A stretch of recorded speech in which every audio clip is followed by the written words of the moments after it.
오늘 설교의 제목을 한번 따라 하실까요? 사랑하는 자들아.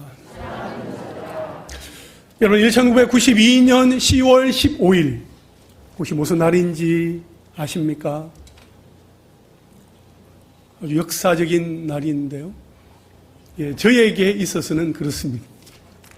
제가 군복무를 마치고 전역한 날입니다.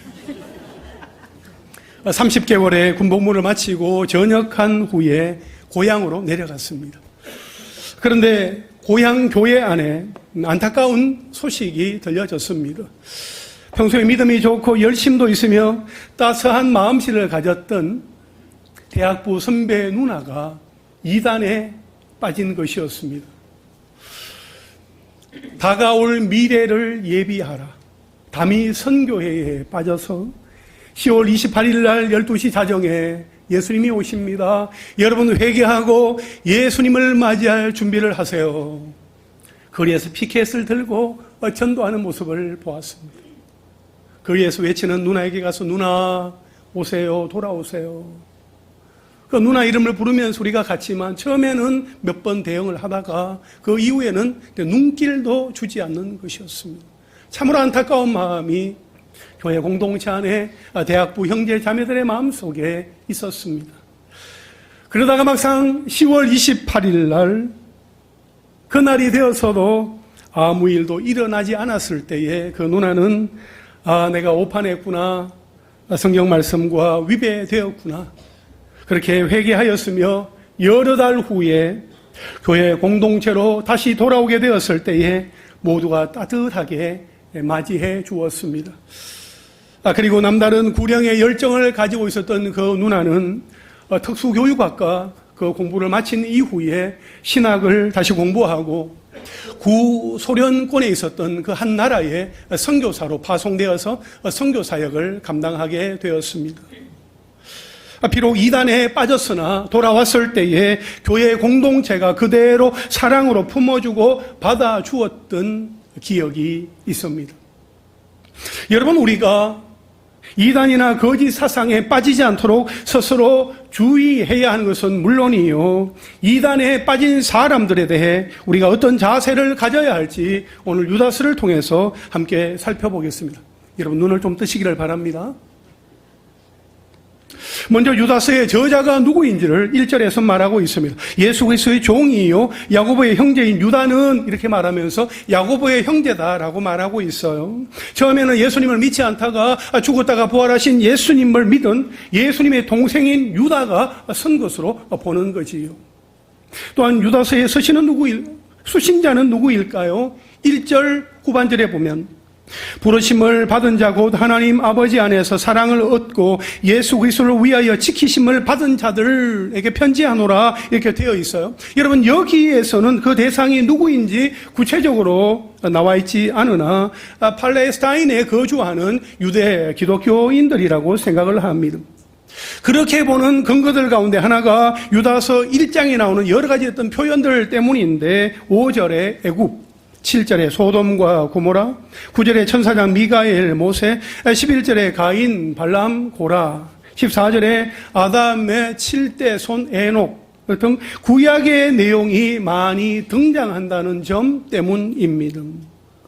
여러분 유다서에는 특징이 있습니다. 첫째로 문체가 역동적입니다. 12절에 보면 암초, 목자, 바람에 불려가는 물 없는 구름, 열매 없는 가을나무, 13절에 보면 바다의 거친 물결, 캄캄한 흑암, 유리하는 별들, 즉 이러한 어떤 표현들이 은유적이고 문학적인 표현들이 나온다는 특징이 있습니다. 둘째로 문장 구조를 표현함에 있어서 세 개씩 이게 나열하는 그런 방식을 취하고 있습니다. 예를 들면 1절에 그리스도의 종 야고보의 형제 유다, 2절에 긍휼 평강 사랑, 4절에 경건하지 아니하며 은혜를 도리어 방탕한 것으로 그리스도를 부인하는, 8절에 육체를 더럽히며 권위를 업신여기며 영광을 비방하는, 16절에 원망하는 자, 불만을 토하는 자, 정욕대로 행하는 자, 그리고 19절에 분열을 일으키는 자, 육에 속한 자, 성령이 없는 자 등 이 세 개씩 묶어서 나열하는 표현이 참으로 많이 나오고 있습니다. 셋째로 이 유다서의 특징은 정경, 이 성경으로 인정하지 않은 비정경 유대 문학인 에녹 1서와 모세의 승천이라는 현존하지는 않지만 초대교회 교부들을 통해서 알려진 성경 외부의 그 책을 인용하고 있다는 점이 특징이라 하겠습니다. 아울러 유다서의 기록 목적에 대해서는 3절에 보면 우리가 일반으로 받은 구원에 관하여 내가 너희에게 편지하려는 생각이 간절하던 차에 성도에게 단번에 주신 믿음의 도를 위하여 힘써 싸우라는 편지로 너희를 권하여야 할 필요를 느꼈노니 하면서 그러한 필요를 느껴서 내가 썼다라고 밝히고 있습니다. 비록 한 장밖에 되지 않는 짧은 서신이지만 저자 유다는 거짓 선생, 이단들을 어떻게 대해야 하는지를 알려주고 이단을 향한 경고와 강한 정죄의 메시지를 전하기 위해서 유다서를 기록하게 되었다라고 말하고 있는 것입니다.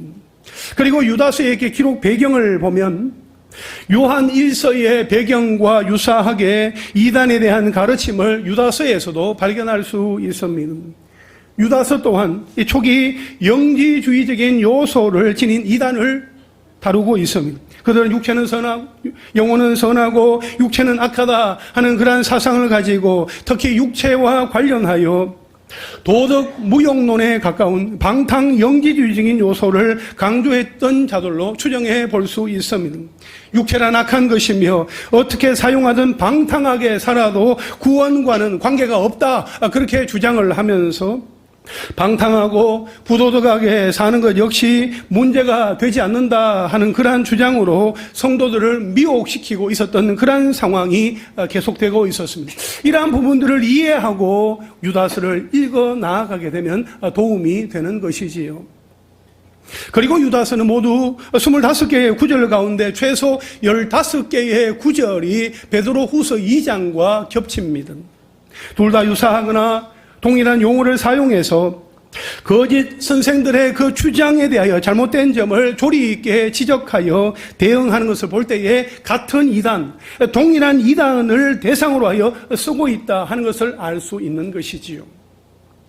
여러분, 유다는 유다서를 기록하면서 1절과 2절에서 편지를 받는 수신자들에게 인사를 하고 3절부터 16절까지는 거짓 선생들에게 내릴 심판을 말하고 있습니다. 마지막 24절과 25절에 축복의 메시지를 전하기 전에 오늘 본문인 17절부터 23절 말씀에서 훈계와 권면의 메시지를 전하고 있습니다. 예수 그리스도의 복음이 전파되자 이 기회를 타서 그릇된 복음을 퍼지게 하는 자들이 공동체 안으로 몰래 들어왔습니다. 그들은 예수 그리스도를 부인하고 짐승처럼 육체를 더럽히며 구원의 은혜를 마음대로 악용했습니다. 유다는 이 편지에서 예수 그리스도는 능력으로 우리를 끝까지 보호하여 주시는 분이시다 하는 그 사실을 강조하고 거짓된 이들을 물리치기 위해서는 거룩한 믿음 위에 굳게 서서 사랑으로 생활하며 주님의 은혜를 사모하여라, 그렇게 권면을 하고 있습니다. 특히 오늘 본문에서는 이단에 대한 경계와 정통신앙에 입각한 성도들의 바른 신앙 자세를 권면하며 이단의 영향을 받은 자들에 대하여 긍휼과 도움을 당부하는 신앙적인 내용을 기록하고 있습니다. 이러한 내용을 기록하기에 앞서서 유다는 수신자들을 향하여서 사랑하는 자들아, 그렇게 부르고 있습니다. 이 사랑하는 자들아라는 이 호칭은 사도 요한이 즐겨 사용한 표현으로 상대방을 매우 다정하게 부르는 말로서 오늘 본문에서 유다가 사용하고 있습니다. 이 호칭 속에는 그들이 하나님을 대적하는 이단들과 구별되는 하나님의 자녀다, 너희들은 하나님의 자녀다 하는 그 사실을 부각시키면서 동시에 그들에 대한 애정과 더불어 그들 역시 깊은 애정을 가지고 이 편지를 대하기를 바란다 하는 간절한 마음이 이 편지 속에 담겨져 있습니다. 그러면 유다가 이 편지를 받아서 읽게 될 수신자들 향하여서 사랑하는 자들아, 그렇게 부르면서 무슨 말을 전하고 싶었는지를 오늘 본문 말씀을 통해서 함께 생각해 보도록 하겠습니다. 첫째로 한번 따라 하실까요? 성령 안에서 행하라. 유다는 먼저 이 이단자들을 엄히 경계할 것을 당부하고 있습니다. 본문 17절과 18절 말씀을 함께 읽겠습니다. 시작. 사랑하는 자들아, 너희는 우리 주 예수 그리스도의 사도들이 미리 한 말을 기억하라. 그들이 너희에게 말하기를 마지막 때에 자기의 경건하지 않은 정욕대로 행하며 조롱하는 자들이 있으리라 하였나니. 아멘. 여기에서 유다는 베드로를 비롯한 앞서 사역한 그 사도들의 그 말을 인용하여 마지막 때에는 이단자, 거짓 예언자, 조롱하는 자들이 일어나게 될 것이다 하는 그 사실을 밝히고 그들의 특징을 말하여 줌으로써 성도들로 하여금 그들을 경계시키고 있습니다. 특별히 우리가 여기에서 주목할 것은 이단들의 특징입니다. 그들의 특징은 19절에 나와 있습니다. 함께 읽겠습니다. 시작. 이 사람들은 분열을 일으키는 자며 육에 속한 자며 성령이 없는 자니라. 아멘. 여러분, 유다는 여기에서 조롱하는 사람들의 그 정체를 밝히고 있습니다. 그들은 분열을 일으키는 자들이며 육에 속한 자들이며 성령이 없는 자들이다. 그렇게 규정을 하고 있습니다. 여기에서 눈에 들어오는 분열을 일으키는 자는 당을 짓는 자를 말합니다. 당을 짓는 자는 분리하는 자, 파벌을 만드는 자, 나누는 자라는 뜻으로 영지주의자들을 말하는 것입니다. 당시 영지주의자들은 스스로 거짓된 영적인 체험과 영적인 지식을 가지고 있다, 그렇게 믿으면서 일반 그리스도인들보다도 자신들이 훨씬 더 우월하다고 그렇게 여기며 그러한 행세를 하고 다녔습니다. 그래서 그들은 성도들을 영에 속한 자와 육에 속한 자로 나눔으로써 성도들 사이에서 분리와 분열을 일어나게 하는 자들이었습니다. 그러나 유다는 분명하게 말하기를 스스로 영에 속하였다고 자부하는 이단자들이 오히려 육에 속한 자요 성령이 없는 자들이다 라고 아주 분명하게 말하고 있는 것입니다. 왜냐하면 그들은 성령의 지배를 받지 않고 육신의 정욕을 따라 살아가면서 세상의 이익을 취하며 하나님을 대적하는 자들이었기 때문입니다. 여러분, 당을 짓는다, 조직을 만든다, 같은 부류의 사람들끼리 모인다 하는 것은 공동체를 하나 되게 하기보다는 분열시키기가 쉽습니다. 불필요한 오해와 말들을 남깁니다. 결국 사탄이 제일 좋아하는 모습입니다. 왜냐하면 사탄은 어떻게 해서든지 공동체를 이간질하고 갈라놓고 분열시키려고 하기 때문입니다. 이러한 분열과 분리는 어리석고도 잘못된 우월의식에서 나오는 것으로 결국 그리스도인들의 거룩하고도 살아있는 교제를 방해하여서 공동체를 흔들고 깨뜨리게 하는 것이지요. 사도 바울은 갈라디아서 5장 19절 이하에서 분열, 당 짓는 일을 모두 육적인 일로 그렇게 간주하고 있습니다. 갈라디아서 5장 19절 말씀 그 이하를 한번 보시겠습니까? 육체의 일은 분명하니 곧 음행과 더러운 것과 호색과 우상 숭배와 주술과 원수 맺는 것과 분쟁과 시기와 분냄과 당 짓는 것과 분열함과 이단과 투기와 술 취함과 방탕함과 또 그와 같은 것들이라. 전에 너희에게 경계한 것 같이 경계하노니 이런 일을 하는 자들은 하나님의 나라를 유업으로 받지 못할 것이요. 이렇게 말씀을 하고 있습니다. 여러분, 여기에서 정말 두렵다 여겨지는 말씀은 이런 육체의 일을 하는 자들은 하나님의 나라를 유업으로 받지 못할 것이요 라는 말씀입니다. 따라서 그런 일을 하지 말아라 하는 것입니다. 그러면서 바로 그 뒤에 갈라디아서 5장 22절과 23절에서 성령의 열매를 말하고 있는 것입니다. 성령의 열매는 사랑과 희락과 화평과 오래 참음과 자비와 양성과 충성과 온유와 절제니 이 같은 것을 금지할 법이 없다라고 말씀을 하고 있습니다. 더 이상 육적인 일에 매이지 말고 이제는 성령의 열매를 맺어라 하면서 사도 바울이 권면하고 있는 것을 우리는 볼 수 있습니다. 여러분, 이단들은 스스로 영적이다, 신령하다라고 행세를 하지만 당 짓는 일을 일삼고 분열을 조장함으로써 자신들이 스스로 우리는 육적인 사람이다, 육신에 속한 사람이다, 육에 속한 사람이다 하는 것을 이렇게 드러내었습니다. 여러분, 육에 속한 사람은 중생하지 못한 자로서 성령의 지배에서 벗어난 자요, 죄의 종노릇하는 자라는 말입니다. 그래서 유다가 경고하는 이 사람들은 하나님의 영을 소유하지 못하고 순전히 자연적이며 세상적인 삶의 차원에서 사는 사람들이다 하는 것을 알 수 있습니다. 이처럼 유다가 사도들이 미리 한 말을 기억하라 한 대상은 마지막 때에 자기의 경건하지 않은 정욕대로 행하며 조롱하는 자들로서 분열을 일으키는 자며 육에 속한 자며 성령이 없는 자임을 말하고 있습니다.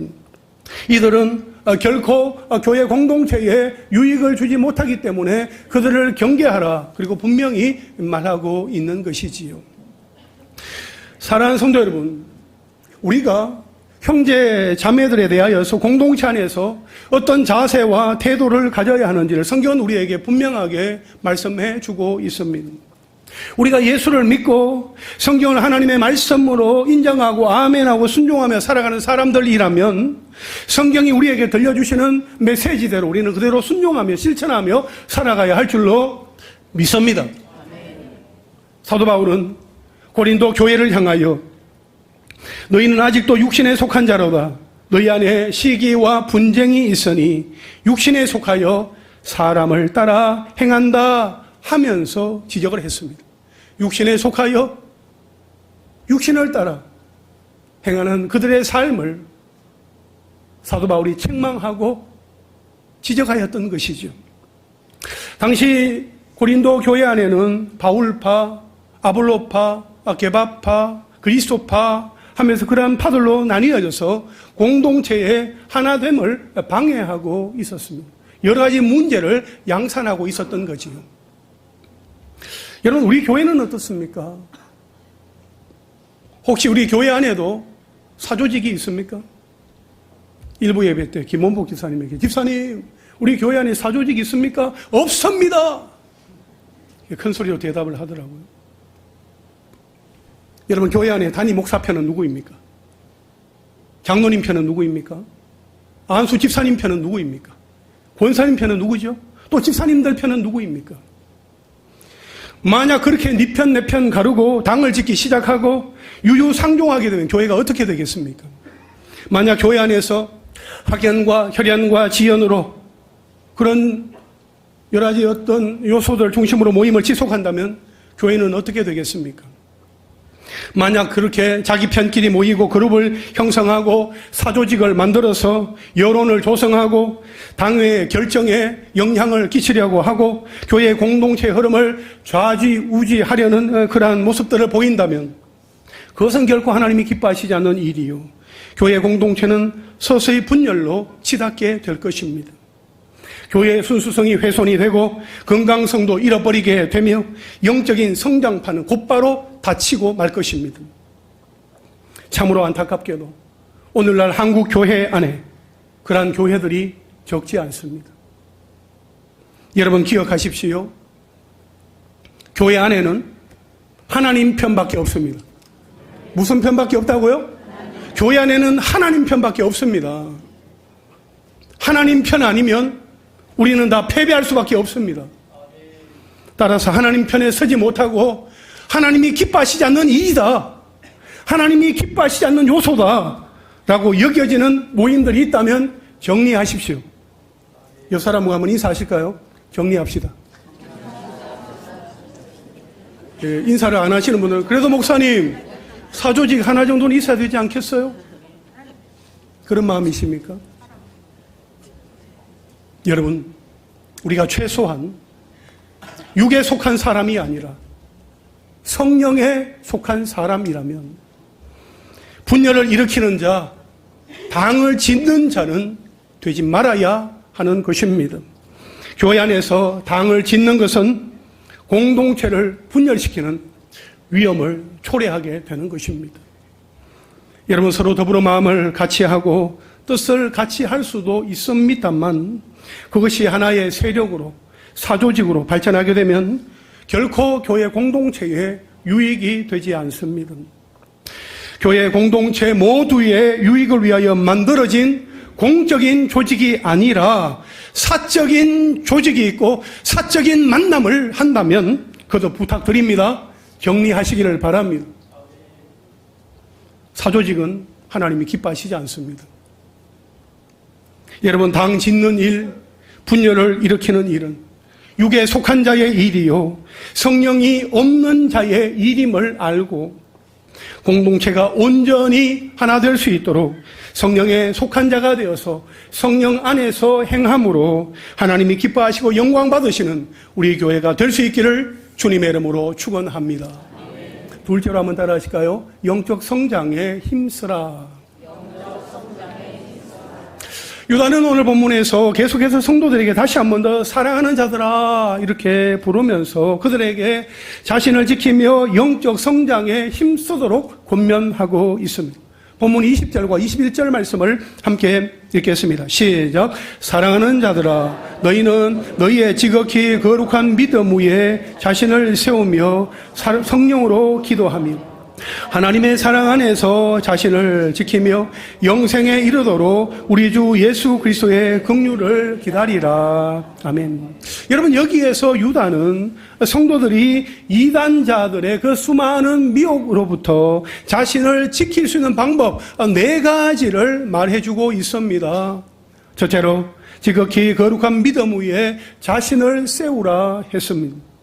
유다는 여기에서 이단자들의 공격을 물리칠 수 있도록 신앙을 성장시켜야 한다는 그 의미로 세우라 그렇게 말을 사용하고 있으며 그 기초는 지극히 거룩한 믿음이어야 한다라고 덧붙이고 있습니다.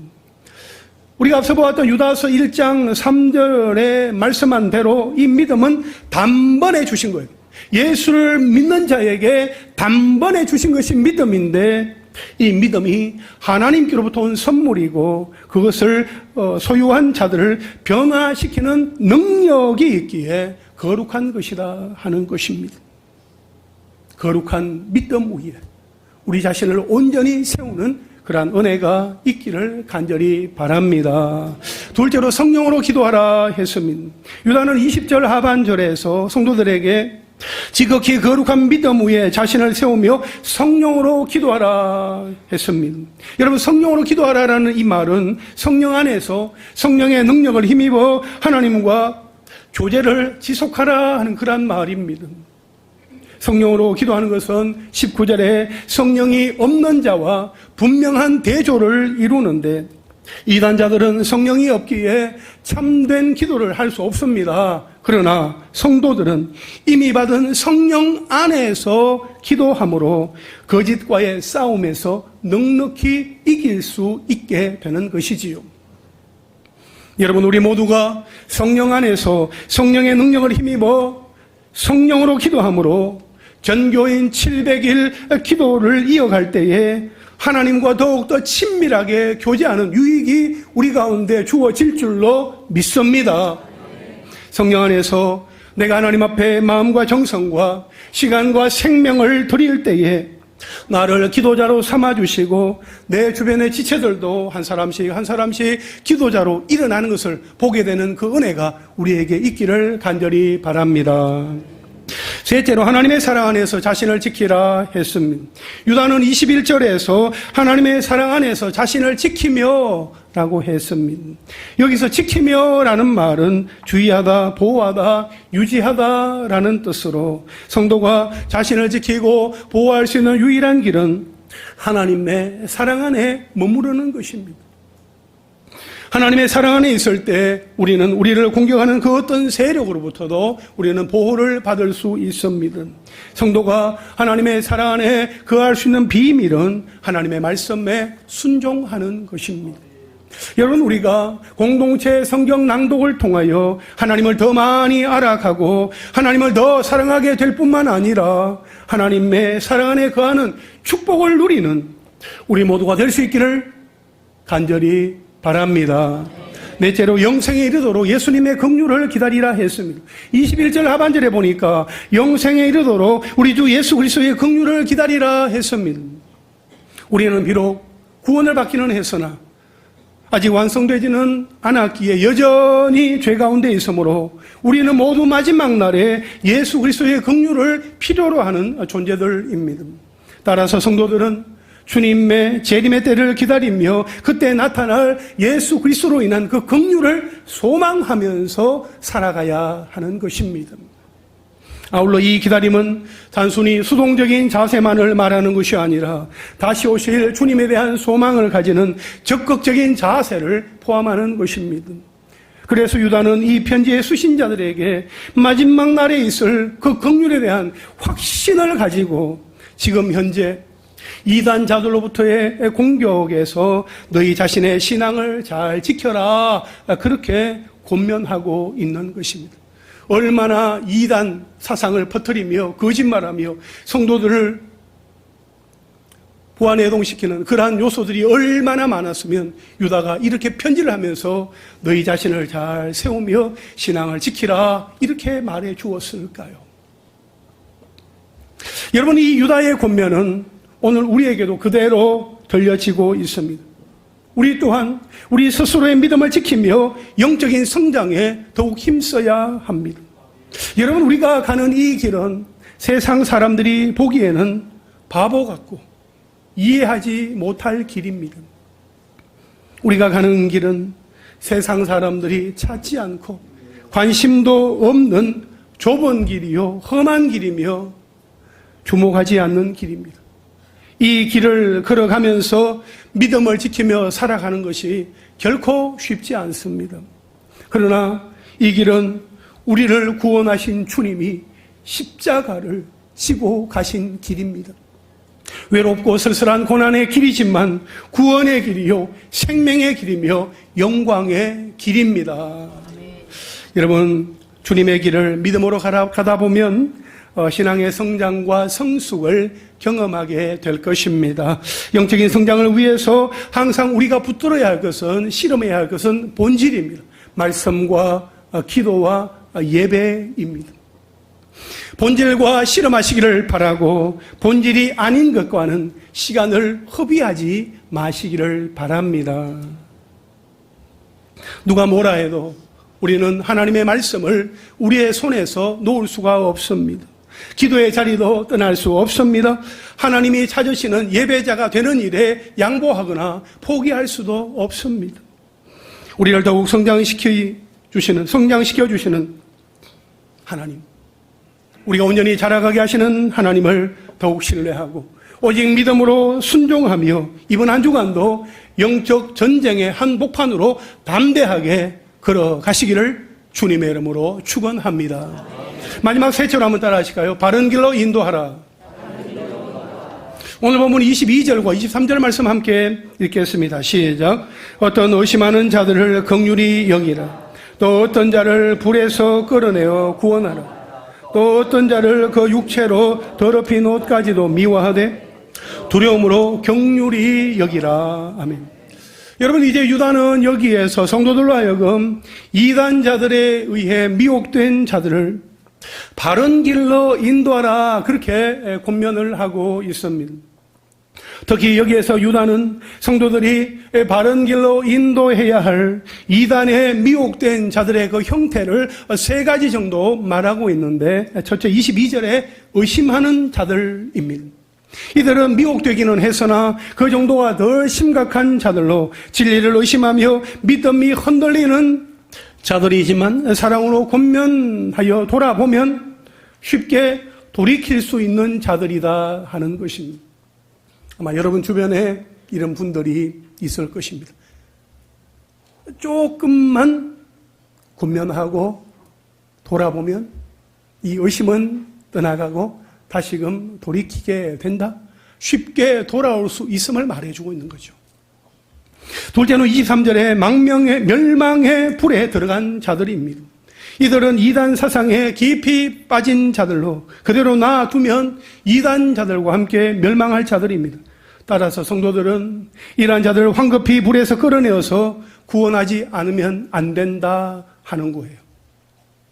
그리고 셋째, 23절에 완전히 더럽혀진 자들입니다. 이들은 이단 사상에 완전히 함몰되어서 영육간에 심히 부패한 자들입니다. 성도들이 이들의 죄는 미워하되 그들의 영혼은 긍휼히 여겨야 한다라고 말하고 있는 것입니다. 이러한 죄인들을 향하여 긍휼히 여기는 마음, 불쌍히 여기는 마음은 우리를 향하신 그 하나님의 마음을 이해하게 해줍니다. 유다는 이와 같이 이단들의 미혹에 빠져 신앙에 대해 의심을 품거나 거짓과 이단 사상에 빠져 멸망의 불에 들어가서 심판의 길에 들어섰거나 더욱 깊은 죄악에 빠져서 남에게 영향을 끼칠 수도 있는 완전히 더럽혀진 자들에 대해서 긍휼히 여기는 마음을 가지고 그들을 구원하기 위해서 최선의 노력을 다해야 한다라고 권면하고 있습니다. 여러분, 유다의 간절한 권면에 대해서 우리는 어떻게 해야 하는 것입니까? 성경은 우리에게 예수님의 긍휼을 기다리는 것뿐만 아니라 신앙에 대해서 의심하고 죄에 빠져 멸망으로 가고 심지어 남에게 심각한 영향을 끼치는 사람에게까지 긍휼과 도움을 베풀 것을 우리에게 요구하고 있습니다. 긍휼히 여기라 했습니다. 하나님의 마음으로 끊임없이 불쌍히 여기는 마음을 가지라는 거죠. 불에서 끌어내어 구원하라 했습니다.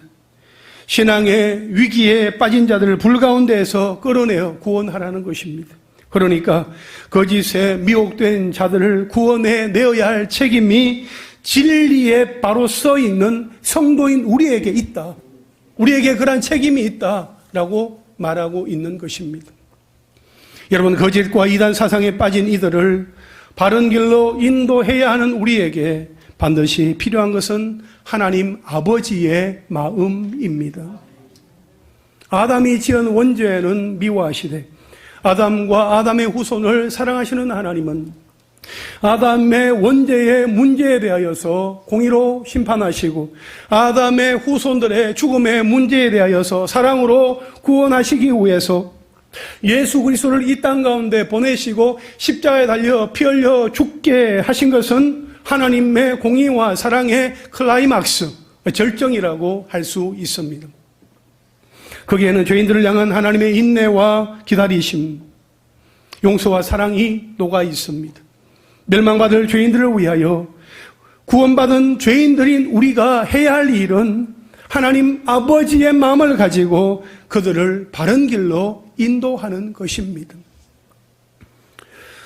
누가복음 15장의 탕자의 이야기에 나오는 그 아버지를 우리는 잘 알고 있습니다. 아버지는 유산의 분배를 요구하는 작은 아들에게 재산을 줌으로써 아버지의 도리를 다했습니다. 그러나 그 작은 아들은 아버지의 기대와 바람을 외면한 채 자기 마음대로 이웃 나라로 가서 그 재산을 다 탕진해버리고 허랑방탕하게 생활하다가 아버지의 집을 생각하고 거린의 모습으로 아버지의 집으로 찾아옵니다. 그때 아버지는 어떻게 했습니까? 아들의 잘못, 실수, 그 죄를 책망하지 아니하고 돌아온 그 아들 자체만으로 기뻐하고 즐거워하며 좋아라 했습니다. 불쌍히 여기고 달려가서 목을 끌어안고 입을 맞추고 제일 좋은 옷을 입히고 손에 가락지를 끼우며 발에 신을 신겼습니다. 그리고 송아지를 잡아서 잔치를 열게 했습니다. 왜요? 자기 아들이기 때문에. 내 아들이 죽었다가 다시 살아나셨며 내가 잃었다가 다시 얻은 내 아들이다. 그런 마음이 그 아버지의 마음 가운데 있었기 때문에 그 아들을 그대로 받아들였던 것입니다. 아버지의 뜻을 거역하고 재산을 탕진하고 못나게 살았지만 아들이라는 그 사실은 변하지 않는 것이죠.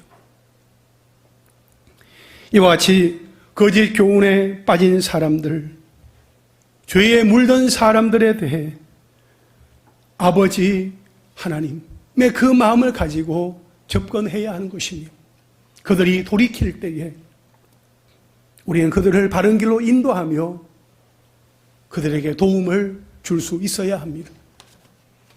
설교 서두에 제가 말씀드렸던 고향에 있는 교회 대학부 선배 누나를 교회 공동체가 그렇게 맞이해 주었던 것처럼 자신의 잘못을 뉘우치고 회개하는 그런 지체가 있으면 주저하지 말고 받아들여야 하는 것입니다. 그러나 거짓말하고 속이고 이간질하는 그 사탄에 속한 그러한 일을 하는 사람에 대해서는 교회가 분리를 시켜야 되는 것입니다. 사도 바울도 그렇게 말을 했고 유다도 그렇게 말하고 있는 것입니다. 교회 안에서 그렇게 거짓 사상, 잘못된 말들을 퍼뜨리고 있는데 계속 품고 있게 되면 교회는 힘들어지게 되는 것입니다. 일시적으로 분리를 시켜야 되는 겁니다. 그 순간에 사랑이 없다, 그렇게 말하는 것은 성경을 모르는 겁니다. 그 순간에는 분리를 시켜야 됩니다. 공동체에서 분리가 된 그 사람이 자신의 잘못을 깨닫고 철저하게 회개하고 내가 잘못했습니다, 그렇게 인정할 때에 그때는 다시 품어주라고 성경은 우리에게 말씀해 주고 있습니다. 우리가 이단에 이끌리거나 잘못된 사상에 휘둘려서는 안 되겠지요. 스스로 믿음을 잘 지켜야 되는 것입니다. 또 그런 잘못된 사상에 생각에 빠져있는 사람들을 바른 길로 인도할 책무가 우리에게 있는 것입니다. 바른 길로 인도하는 우리가 될 수 있기를 간절히 바랍니다. 항상 기준은 하나님의 말씀이어야 합니다. 목사의 생각이 아니라 그 누구의 의견이 아니라 하나님의 말씀이 기준이 되어서 그 말씀도 순종하며 연약한 가운데 있고 죄 가운데 빠져있는 이들을 바른 길로 인도할 수 있는 은혜가 우리 모두에게 있기를 주님의 이름으로 축원합니다. 이제 말씀을 정리하겠습니다. 이 마지막 때를 살아가는 우리는 사랑하는 자들아 하면서 유다가 전한 7가지 권면을 마음에 잘 새길 수 있어야 합니다.